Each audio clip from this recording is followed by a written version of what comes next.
What's up guys, Ryan here. In this video, I want to show you how you can stand out better in search results on platforms like Etsy. Now, the reason I say like Etsy is because you need to know your platform's policies as far as primary thumbnails go.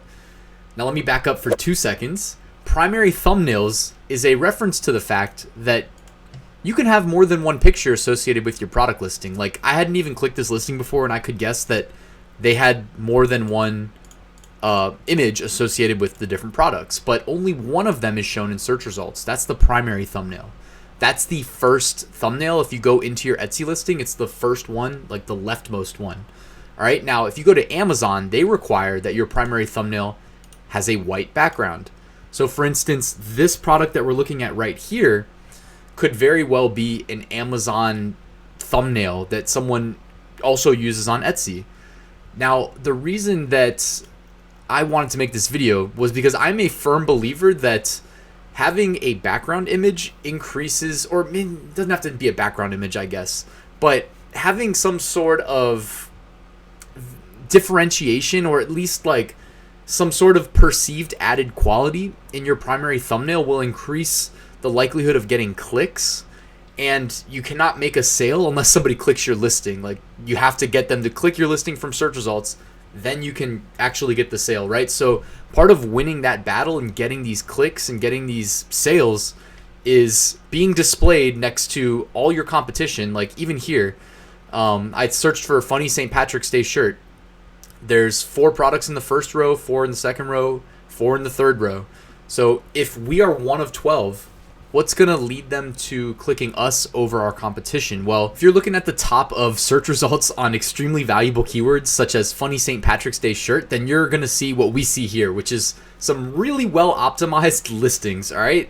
So it's not always going to be this competitive where almost every listing we see here is doing a really good job of having a good primary thumbnail.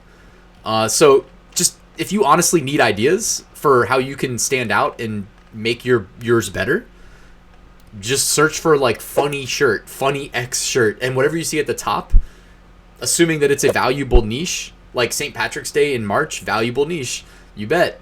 Just study what other people are doing. But I want to show you how you can very quickly, very easily create these on your own. Now, you guys have probably heard of services like Placeit. It's a paid service that'll help you generate nice mock-up images for your print-on-demand products, but I do not think that that is a necessary expense. Now, I'm going to jump into the tutorial of what I wanted to show you right now, and just so you know, I didn't plan any of this ahead of time, so you're going to get to see me do this, no planning, just going straight through it. So first things first, I'm going to create a canvas of 1100 by 1100. All right, this is going to serve as our thumbnail baseline template. And I'm going to go to a website I really like. Actually, I already have it open, called Vexels. So it's PEXELS.com. Every image here is Creative Commons 0 license. So free to use, no attribution, for personal and commercial.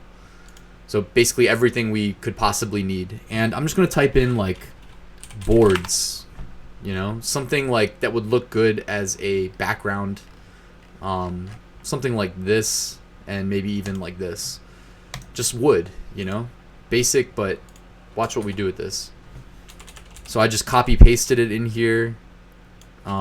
This one I might even rotate to be vertical. I think that might look better. All right. Doesn't have to be perfect. Honestly, will not matter. So we've got light wood here, and I might make a folder just called backgrounds in Photoshop. And that'll be the first layer. We could even like duplicate this and make like a darker version of it if we wanted to. So maybe like that. So we have light wood, dark wood. I'm just experimenting here. And we have like a fence here with a little piece of weed, I guess. Weeds. Not real weed. So a little differentiation there. And honestly, like if you just type fence into Vexels, you'll get a bunch more cool stuff. So you can honestly just use whatever you think looks best. I think something like this will look great. From personal experience, this is what I did a lot of the times. on my Etsy listings. Also, by the way, like I would usually put my shop name kind of like discreetly hidden in one of the corners. So I just hit T to launch the text tool, and I'm just gonna type like Ryan's brand, and I'm gonna bring the text above the layer.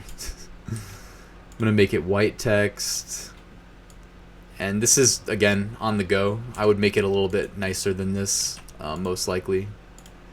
So maybe I'll put it like medium weight or even like thin so that it doesn't stand out too much. But you'll notice it's just up there in the top right corner hanging out discreetly, and you can even like change the opacity down to like maybe 60 or even like 30. So that's 30% opacity. It's just hanging out there. I don't know if we made it too thin. Maybe we go like one up than that. Regular, italic. Boom.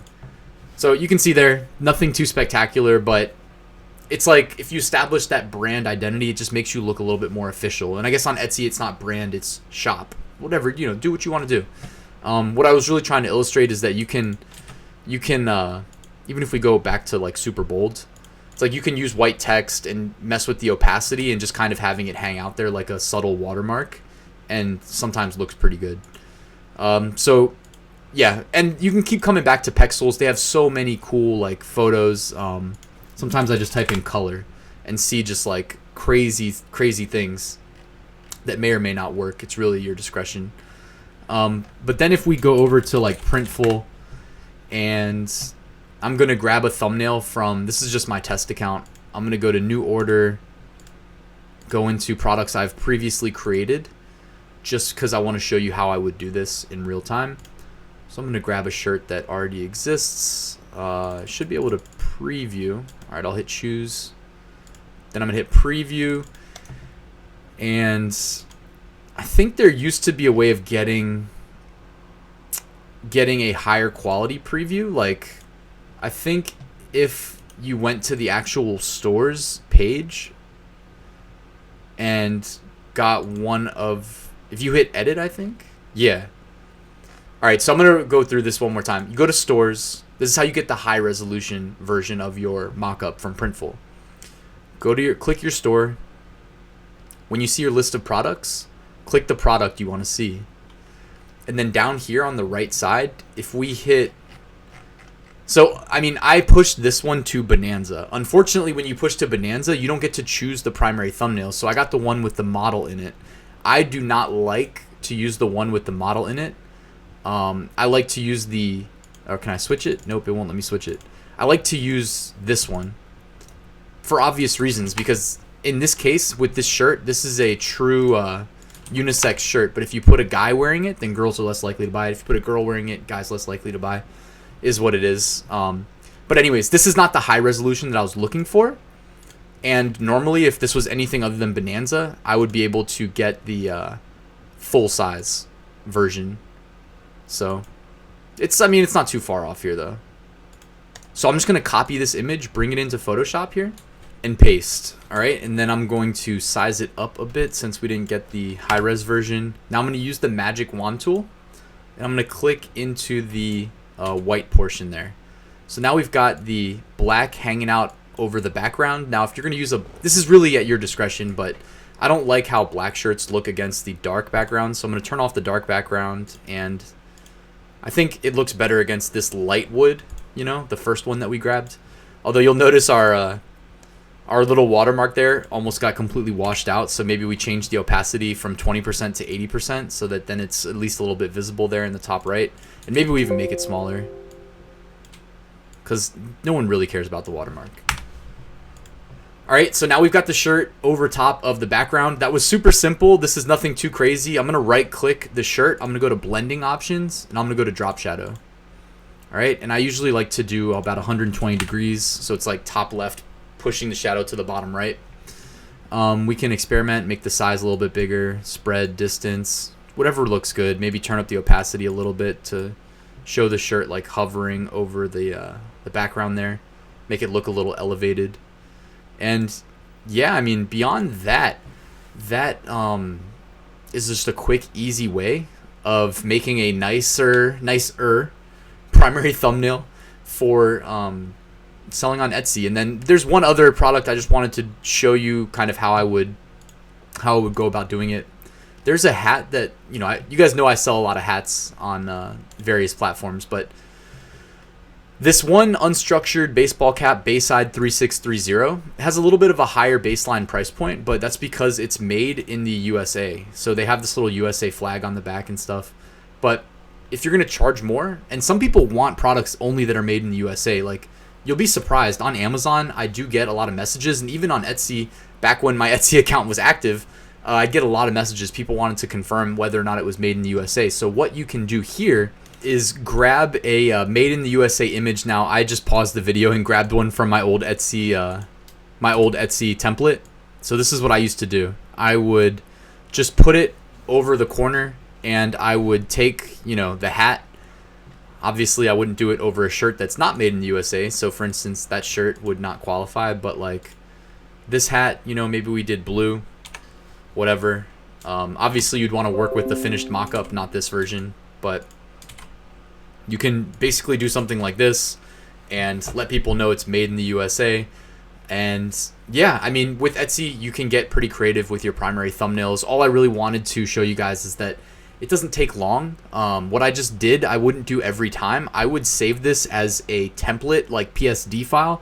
And anytime I'm uploading to Etsy, I'm just cranking these out like rapidly. You know what I mean? Once the template exists, I can get these done like super quick, and they look high quality. So be thinking along the lines of like making your life easier while also increasing the quality of your products and, you know, the perceived quality of your brand. So guys, I hope this video helped. If it did, do me a favor, hit that like button. If you're new here, please consider subscribing. And in case you guys didn't know, I do have a Dropshipped print-on-demand course that shows you how I sell 6 figures print-on-demand products each year, and walks you through my exact processes, including like how I approach things like standing out in search results on Etsy and on other platforms where we are allowed to customize our thumbnails. Other things like how to sell on Amazon through the Printful integration, how to sell on Redbubble and increase your sales there. Full tutorial on how to automate the upload process. I mean, it's packed full of value. And if you guys are interested, there's always a link in the description. Anyways, thank you for watching till the end, and I'll see you at the next one. Passive Income School is open. Enroll now at ryansmethod.com. Thank you.